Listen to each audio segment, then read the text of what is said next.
Senator Noland, the OL stands for Organized Labor. 100% labor voting record. Michael Noland, come on up, please. Let me just say that, there are two things that I'm asked to do as senator when it comes to votes. That is to vote my district and vote the way that a majority of my constituents would probably have me vote. And secondly, to vote my conscience. And as you might imagine, over the last couple of years, it's been a wild, crazy ride, and I've had a chance to do both that you're probably all aware of. But I think it's important from time to time to give the people a refresher about where we stand and what we believe in.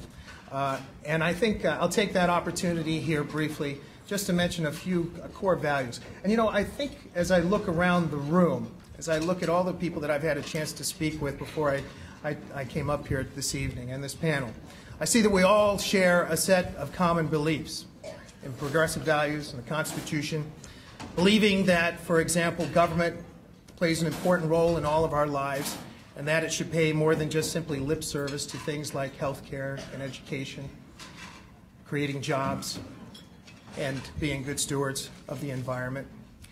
And as I look out here, I see that there are people also that believe in things like freedom of choice, equal rights, equal opportunity, and believe that the government, that we should also maintain a social network that takes care of the most vulnerable amongst us, namely, for example, our returning veterans who have gone to the fore and to the front lines for all of us. Yeah, absolutely.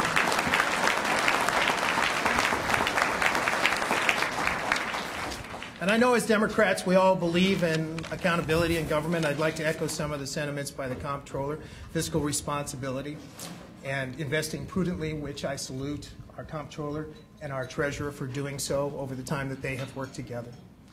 But part of that also means that and part of the equation needs to be that we support things like a prevailing wage. Yeah.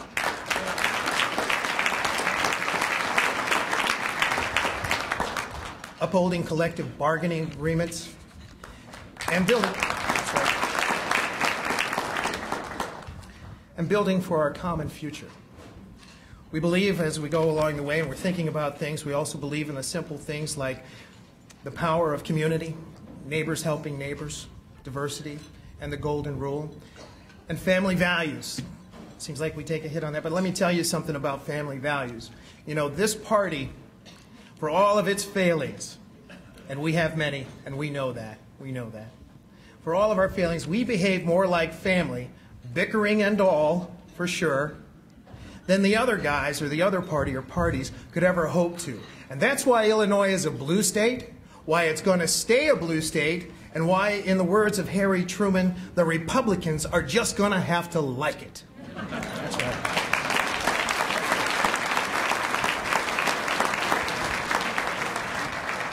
Now, I'm an optimist. I believe that despite our pressing problems, and they too are great and many, and we think about the economy, we think about massive job losses, this $9 billion state budget deficit that's crushing us, crumbling roads and bridges. Despite all of those things, our best days lie ahead.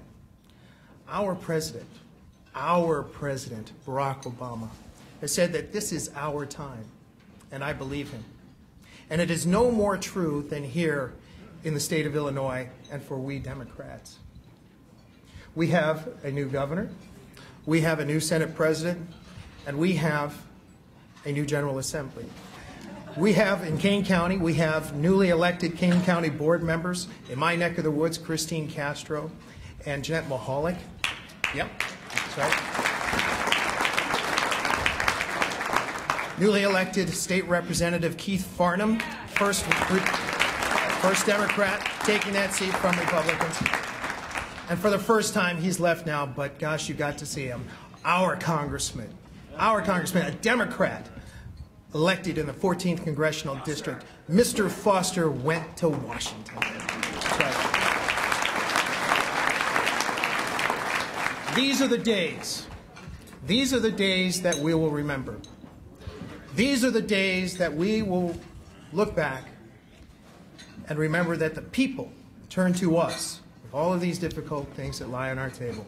They turn to us with their dreams, and we turned their dreams into reality. One day, and may it be in the twilight of our years, after we have long since laid down the tools of our trades, we will look back and realize that this was the time that we harnessed the very forces of nature, the wind, the sun, and Barack Obama,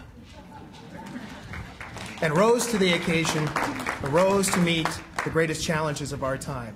It is an honor to be the state senator from the 22nd District. I want to thank you all here for making that possible for me. Good night, and God bless.